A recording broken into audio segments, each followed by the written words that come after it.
Welcome to the My Real Estate Aggregator tutorial. You are going to learn the 3 steps to use this tool, which are step 1, which is putting our business plan together. Step 2, reporting our actions or our activities. And finally, step 3 is we're going to review our results so we know how we are performing and what we need to do to stay on track with our business plan. So let's go ahead and get started. We're going to hit the plan button. And our plan button is split into 2 separate sections here. On the left-hand side, we've got your plan. We've got your economic plan, your budget plan, and if we scroll down here, we've got the lead gen plan. On the right-hand side, we've got an example plan. So we've got an example economic, budget, and lead gen. And we have this option here to choose a net. So we can actually change our net value here. I'm going to leave that at 100,000. And then we have these 2 buttons here at the top. And if you notice on the left-hand side, when I hit this clear button, it's actually going to clear the data out of your plan. So you can see all the cells that we're able to edit and put our own information in. The other button, the copy button, what this does is it'll actually take the information that you have on the example and it's going to copy it over to your plan. So if I hit the copy button here, it's going to take this $100,000 net income model and put it over on your plan. We can of course switch this. So if we did it a million, we can copy that over as well and see what $1 million plan looks like. I'm a new agent. We're going to go ahead and set up a plan. I'm a brand new agent. I haven't done any business before. So I'm going to start with the lowest plan as a model to start with. So we're going to copy over the $100,000 model. Even with that model, I still only think I'm going to do about 50,000. So we're going to put in 50,000 for net income as my goal as a first-year agent. And since I don't have any prior history, I'm going to leave these numbers alone. These are the default values from the Millionaire Real Estate Agent. So I'm just going to leave those numbers alone because I don't have any history to work from. Average commission rate, you may want to ask some agents in your office what commissions have been in their area, what their experience is like if you don't have any of that information. Otherwise, you can leave this alone. Same thing with average sale price. You'd want to put in something that's relevant to your market. 250 is probably high for our market. Probably 185 is more accurate. So I'm going to bring this down to reflect the market that I'm in. If we move down to our budget plan, cost of sale, that's our expenses that we have once we sell something. So that'd be our royalty fees, our referral fees, splits with the office, splits with the team, anything of that nature. At 50,000, that seems about right with what I'm going to have to pay with office dues. Salaries, I'm not going to have any hires in my first year real estate, so we're going to put 0 there. Lead gen, I'm only going to spend maybe 500 a month, so we'll put 6,000 there. Occupancy, 100 a month, we'll put 1,200. Technology, I'm not going to spend 4,000 in my first year. We might do 1,000. Phones, $100 a month. We'll do 1,200. Supplies, we'll do 600 there. Education, actually, I'm going to bump this up. I need a lot of learning in my first year, and that's where I want to spend some of my money. Equipment, I'm not going to spend as much there. We'll put 1,800. Insurance is not quite that high yet. And then we've actually got these last 2 sections down here where we can put in something custom. So you might want to do something like meals. Let's say I'm going to do $100 a month. Do that for meals. And one of the plans I have is to do client events. And even though that's a lead gen thing, I want to keep that as a separate item. So I'm going to track client events as well. And I plan on doing 3 of those every year. My budget for that's 1,500, so we're going to do 4,500 for client events. Lead gen, we're going to leave this alone. This actually takes your numbers and divides them among the amount of closings that happen in your market. This is what the average looks like in the Indianapolis market. Your market, if you have those numbers, you might want to put those percentages in. If you don't have that information, you can just leave that alone. But that is it for creating a plan. So we've actually set up our entire business plan in very short order. And it makes it really easy by having this information over here on the right that you can copy over. So now that we're done with our plan, let's go ahead and hit our home button, which is this house button in the upper left. That's going to take us back to our home page. And so step 2 for using this tool is reporting our actions and activities. So when you click on this lead gen and economic button, you'll notice a URL appears at the top. So you go ahead and click that, and that's going to open your form. And this is how we report both of these, both our lead gen and our economic transactions. So the first thing we need to do is just put in an email address. We're going to put in the date that we're reporting. And then we're just going to report lead gen this time and hit next. And the nice thing about lead gen is you only need to put in numbers. So we just need to put in our prospecting hours. I did 3. I need 15 contacts, added 3 people to the database. I got 1 buyer appointment, no listing appointments. I did get a referral, and submit. And that's it. That's all we had to do to submit lead gen. So this form is also mobile friendly, so you can do this on your phone. You're going to be using this form a lot, so you may want to bookmark this, as well as the home page that we were on before. You have these links. We can edit our response that we just put in. So if we want to, like if we forgot a contact that we made, we can come back in here and add or adjust that number. I forgot somebody, so I'm going to go ahead and update that. We also have the option to submit another response. So I just reported daily lead gen. Now we want to submit a daily transaction. So I have my email address. I'm going to put in today's date. And this time we're going to choose transaction as the report type. And you'll notice we have these different options. So these are the only things that we need to report. We need to report new listings for sellers. We need to report new purchase agreements for buyers. And then we only need to report closings for either a buyer or seller. We also have closed referrals in here as well. We're going to report a closed buyer. And just put in an address next. Oops. Put in a client's name. Put in the contract price. Get 3%. And then we need to put, after we put in our commission, we need to put in a cost of sales. So this is going to be your net commission subtracted from your gross commission. So if we had a $6,000 commission that came into our company, and after they took out their royalty fees and splits, we ended up getting paid $5,000. Our cost of sale in that scenario would be $1,000. So we've got $1,000 cost of sale and submit. And that's all we need to do to report transactions. So if we submit another response, just so we can see these options again.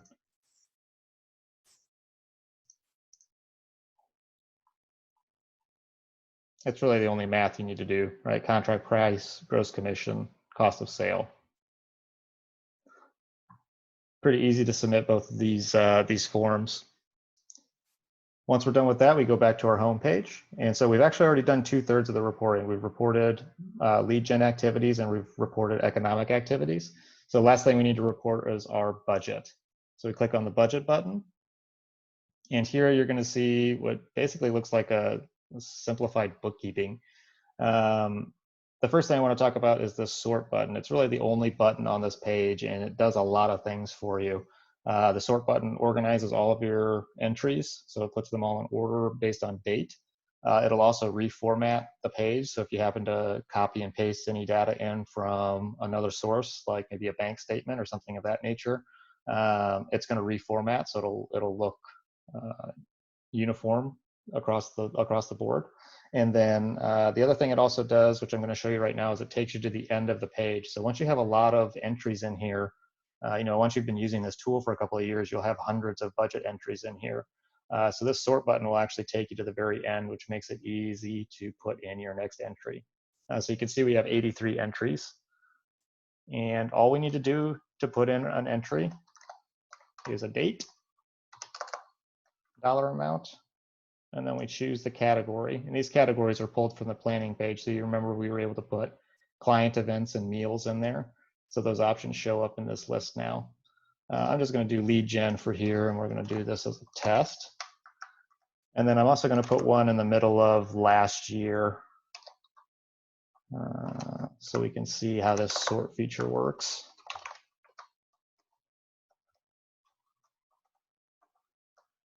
And so we've got those 2 entries in there, one for the most recent and one in the middle of last year. And when we hit sort, we can see the most recent one stays here. And this one went into row 30. So it put everything in order for us. So that's how the budget page works. I'm going to go ahead and remove these. This is our demo copy. And if I hit sort, it goes ahead and puts everything back in order. The other couple things that you can do on here is you've got some filters on these rows. That's why they're here. On the account section, this allows you to just review specific accounts. So if you wanted to see just what your occupancy costs were for in the budget, you can use these filters to just see those items. It's really helpful if you're trying to find an entry that maybe you made a mistake on and you need to correct, especially when you have a lot of information in here.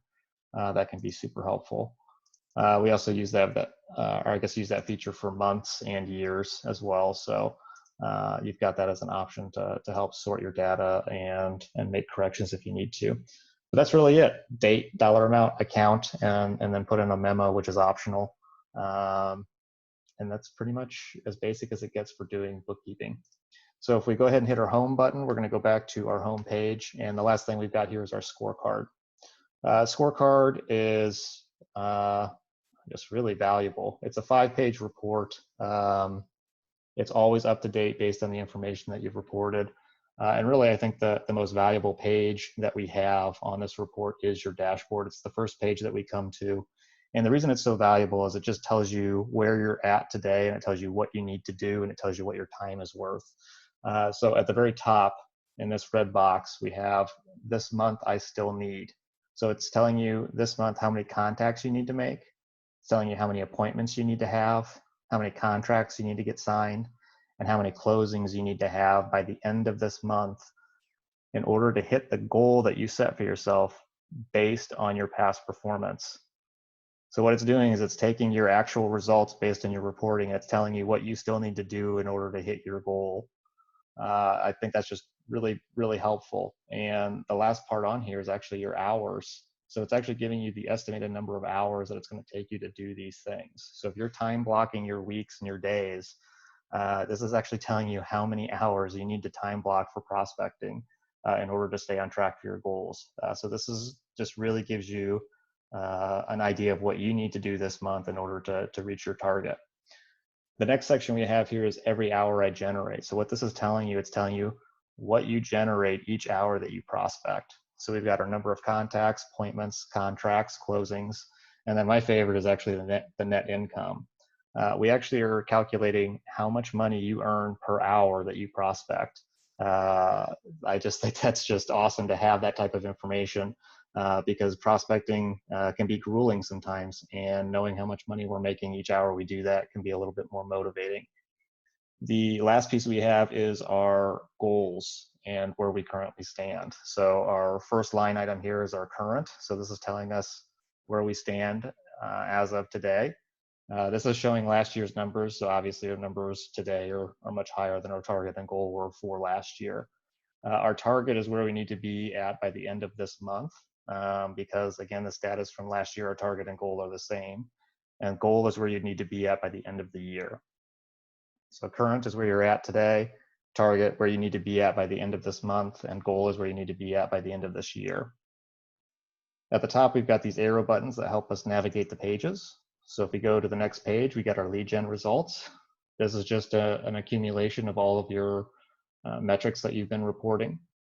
You've got your prospecting hours, your database ads, contacts, buyer appointments, listing appointments, and referrals. Then we've got some interesting metrics over here. We've got how many hours of prospecting it takes for you to get a listing appointment, how many hours of prospecting it takes for you to get a buyer's appointment. We also have like contacts to list and contacts to buy. So we've got some interesting metrics there. And then this bottom chart, we can actually use this to highlight specific time periods, and this will adjust our metrics. So if we want to see a specific segment of time, we can do that here by highlighting that area.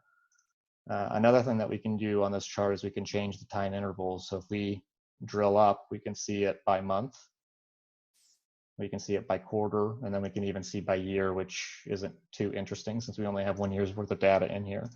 But we can actually drill down even as far down as to days if we want to do that and highlight certain areas there. So a lot of interactivity in these. If we hit our arrow, we go to the next page, we've got our economic results. And the thing that's really valuable on the economic results, you'll notice these two bars at the top. This red bar and this blue bar, these are your conversion ratios, your average commission rates, and your average prices.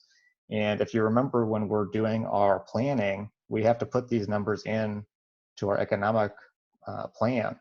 And these numbers, if you are reporting for a couple of months, you're going to have some really accurate numbers that you could go back and put into your plan so that you have really accurate information that you're operating from.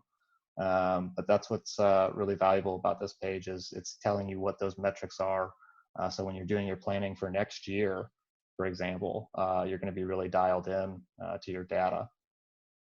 We've also got the core information that all agents want to know: our volume, units, gross commission, and then we've also got our total cost of sale, so how much money we're spending per transaction. And then we've got this table over here that just gives us our unit count, volume, all those nice metrics that we like to see. And then we also have that same chart at the bottom here where we can highlight specific time periods and see how those numbers change for the different areas that we're looking at. Going to the next page, we've got our budget results. So the first thing I want to show you here is in the upper right-hand corner, you've got this option to narrow down what you're looking at for the entire year. So here we're just looking at education now. So you can see all of our education entries. We can actually have multiple things selected. So if we wanted to put those all in, it's going to update all of our charts and show us that information.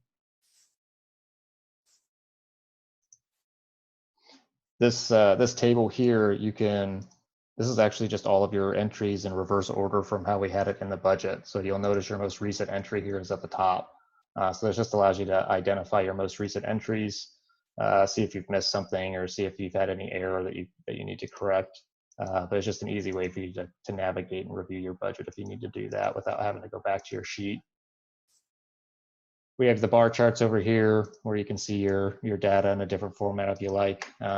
It's probably more functional to use this, but this is an option as well, and you can use Control or Command click if you want to select multiple things on here. And then of course we've got that same chart at the bottom to highlight different time periods.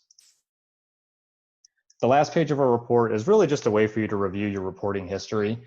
So when we use that form to report data, we're reporting our daily lead gen and we're reporting our economic transactions. This just allows you to go back and see what you've actually submitted through that form. So if you're ever questioning whether you've submitted something or not, this would be the page that you'd want to come and take a look at, and you could see, oh, did I put that transaction in or not? Yeah, I did. On December 14th, I did put that purchase agreement in. We're good.